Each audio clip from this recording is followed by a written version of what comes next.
Assalamualaikum warahmatullahi wabarakatuh. Ketemu lagi dengan saya Siti Nurhasana di channel saya Siti Nurhasana Yahya. Sebelum tonton videonya jangan lupa like dan subscribe ya. Selamat menyaksikan, semoga video ini bermanfaat. Terima kasih. Wassalamualaikum warahmatullahi wabarakatuh.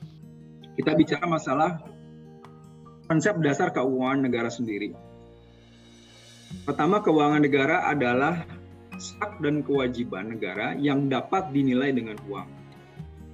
Lalu kedua, segala sesuatu, baik yang berupa uang maupun barang yang dapat dijadikan milik negara, berhubungan pelaksanaannya hak dan kewajiban. Jadi saling berhubungan dalam pelaksanaannya hak dan kewajiban.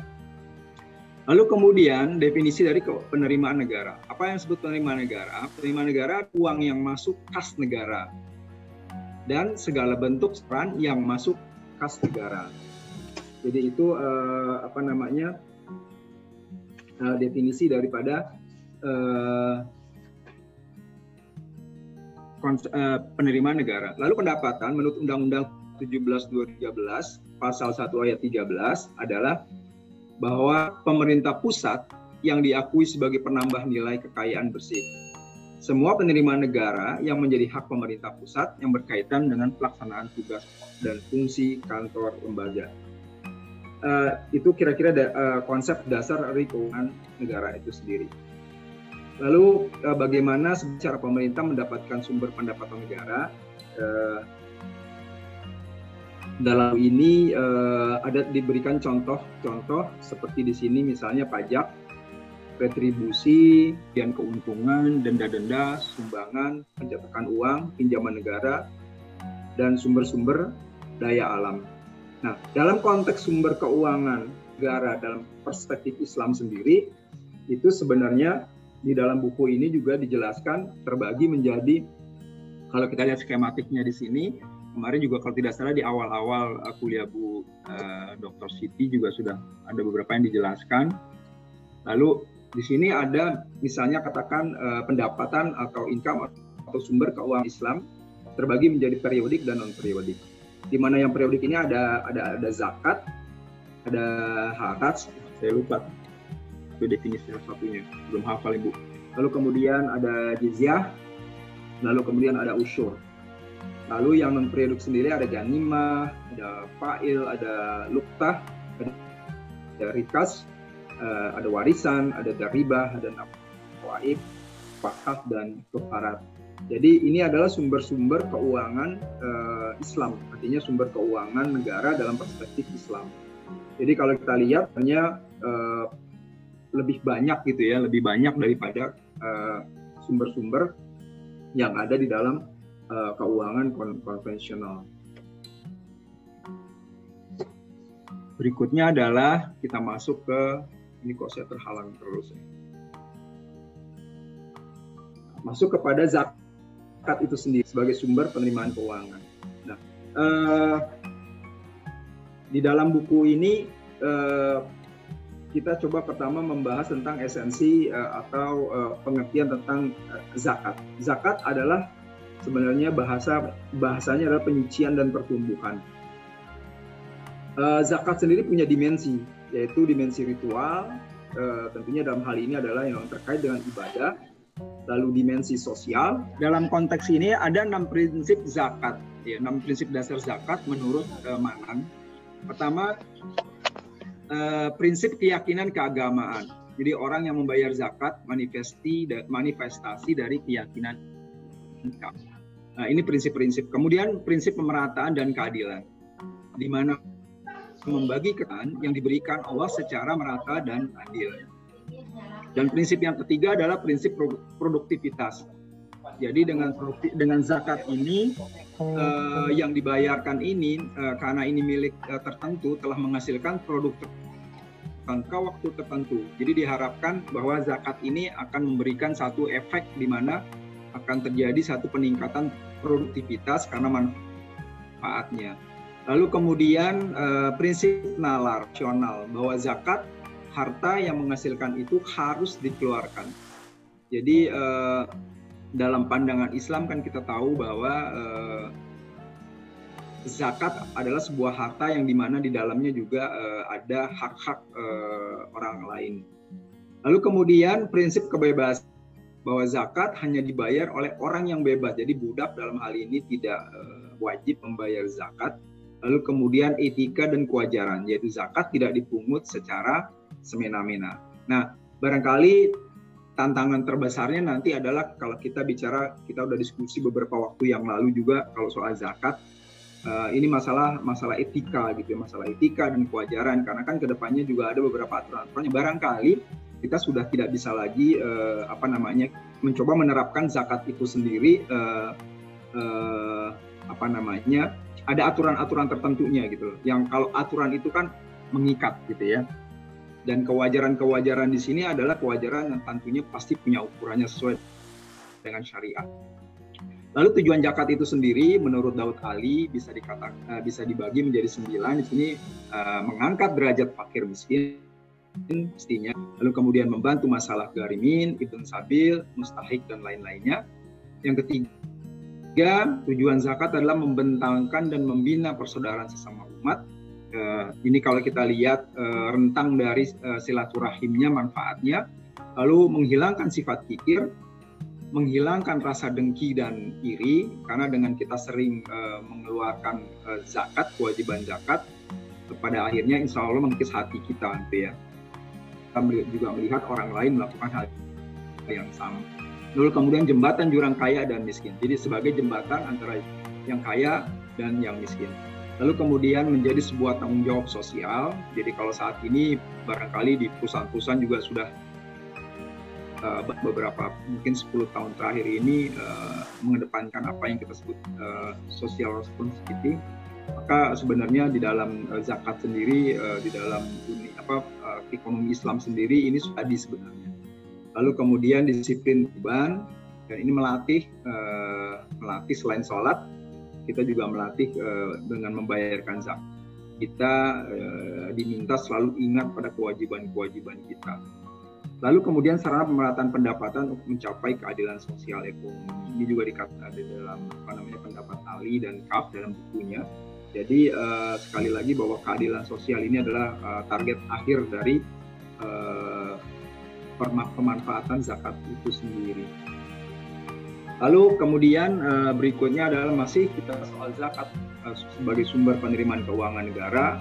Nah, di dalam bahasnya nanti kita lihat perkembangan zakat dari sejak zaman Rasul sahabat sampai salah satu khulafa urasidin yang fenomenal gitu ya. Walaupun hidupnya barangkali hidupnya hanya 2 tahun. Pertama, kita lihat dulu zakat sebagai instrumen utama keuangan publik. Di sini dikatakan bahwa zakat merupakan komponen utama dalam sistem keuangan publik Islam. Kemudian zakat juga kan sebagai kebijakan fiskal utama dalam sistem ekonomi Islam. Ini kalau tidak salah kita juga pernah belajar kita mesti buka-buka lagi tentang ekonomi makroekonomi 4 pintu ya kalau tidak salah ya. Lalu kemudian 3 ukuran pajak yang mesti kita perhatikan yang terkait dengan 1 volume produksi, lalu kemudian pendapatan atau keuntungan, dan ketiga nilai kekayaan. Nah, ini hanyalah ukuran-ukuran di mana zakat pada akhirnya juga memang masuk kepada zakat yang terkait dengan harta, kemudian terkait dengan keuntungan kekayaan kita gitu ya. Yang berikutnya, aplikasi zakat itu sendiri dapat memenuhi kebutuhan masyarakat yang mampu, memperkecil kesenjangan sosial ekonomi, menekan masalah sosial, yaitu seperti masalah kriminal, menjaga daya beli masyarakat dan memelihara sektor usaha. Nah, kalau kita lihat sebenarnya implikasi zakat ini sendiri, kalau kita pernah mungkin lihat di YouTube channel, atau barangkali kalau kita pernah merasakan hidup di negara Eropa, bagian Eropa Utara gitu ya, seperti Norwegia, Denmark, kemudian Jerman, maka sebenarnya kalau kita lihat informasi yang kita dapat, kita merasakan kalau pernah tinggal di sana, ini implikasi zakat justru ada di sana gitu. Bahwa misalnya katakan di sana tidak ada apa yang kita sebut masyarakat tidak mampu. Kemudian kesenjangan sosial itu benar-benar kecil banget gitu ya. Jadi perbedaannya itu sangat kecil. Jadi boleh dibilang kelas menengah itu jauh lebih banyak dibandingkan katakan kelas atas dengan di Indonesia gitu ya. Dimana apalagi sekarang katanya ekonomi dikuasai bukan oleh negara, bahkan oleh segelintir oligarki atau misalnya konglomerat gitu ya. Lalu kemudian menjaga masalah sosial seperti kriminal, menekan masalah sosial. Ini sudah pasti karena dengan ekonomi yang benar-benar atau kesenjangan sosial yang menipis dan bahkan hampir tidak ada, maka pasti kriminal akan hilang.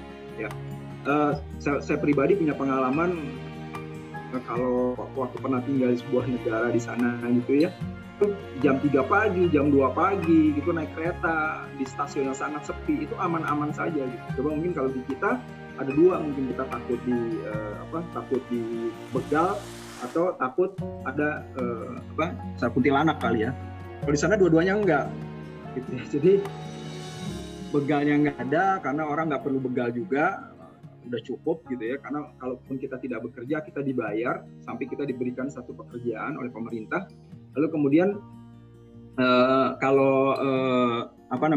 kuntilanak juga nggak ada kali di sana ya. Jadi nggak betah kuntilanak kedinginan di sana.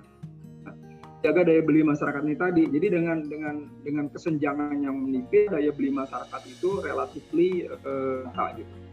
Dan ini barangkali yang sebenarnya yang selalu dikatakan seorang ulama yang pernah saya ikuti, mengatakan bahwa ketika saya berada di sebuah negara, waktu itu di Jerman gitu ya, maka saya merasakan bahwa ini adalah sebuah negara Islam dalam tanda kutip di zaman Rasulullah, minus daripada akidahnya gitu ya.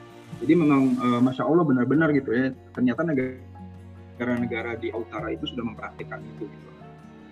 Lalu kita lihat di sini dari zaman Rasulullah.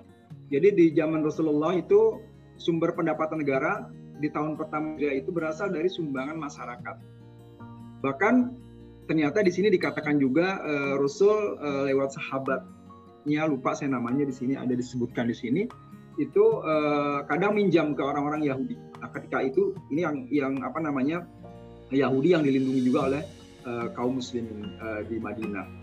Jadi kedua, imbauan bayar zakat fitrah ada di tahun kedua Hijriah. Jadi ketika di tahun pertama ada imbauan untuk bayar zakat. Apalagi ini baru zakat fitrah. Baru di tahun kedua zakat diimbau, tapi ini pun baru zakat fitrah. Nah, yang ketiga, kewajiban zakat mal baru turun di tahun ke-9 Hijriah. Jadi kira-kira beberapa tahun setelah kaum muslimin diwajibkan atau diimbau bahkan baru ya mengeluarkan zakat. Lalu keempat, pendapatan masa ini zakat dan usr ini pertanian jadi ya, hasil pertanian sesuai amanah di At-Taubah 9 At-Taubah itu surah 9 ayat 60. Lalu kelima, distribusi zakat kepada 8 asnaf sesuai Quran. Nah ini kemudian sudah mulai nih di zaman Rasulullah memang sudah dikatakan distribusi zakat kepada 8 asnaf. Nanti menariknya ada satu asnaf yang kemudian digugurkan di zaman sahabat, tapi kemudian dikembalikan lagi. Pertama adalah objek zakat. Objek zakat ini sejak dulu sudah ada objeknya, emas, perak, ternak, dagangan, pertanian, harta, peninggalan musuh. Nah tadi lukta itu peninggalan musuh gitu ya, yang ditinggalkan oleh musuh. Ini biasanya ketika masih zaman perang. Lalu kemudian barang temuan rikats. Jadi barang temuan ini mungkin bisa harta karun ya, macam-macam seperti itu. Nah di samping itu ada sebenarnya sumber sekunder keuangan negara pada zaman Rasulullah. Pertama uang tebusan untuk para tawanan perang. Lalu kemudian tadi pinjaman-pinjaman, diantaranya pinjaman dari orang-orang Yahudi yang kaya. Lalu humus atau rikats, harta karun. Ini tadi rikas, harta karun, temuan pada periode sebelum Islam. Amal fada berasal dari harta benda kaum muslimin yang meninggal tanpa waris. Jadi tidak punya keturunan atau berasal dari barang-barang seorang muslim yang meninggalkan negerinya. Kemudian kelima wakaf, yaitu harta benda yang didedikasikan kepada umat Islam karena Allah dan pendapatannya akan didepositokan di Baitul Mal. Nah ini wakaf ini yang kemudian nantinya dalam perkembangan waktunya dan hari ini menjadi satu instrumen, hanya barangkali menjadi satu bahkan direbut oleh dijadikan satu satu fondasi oleh satu instrumen kuat oleh pemerintah ya.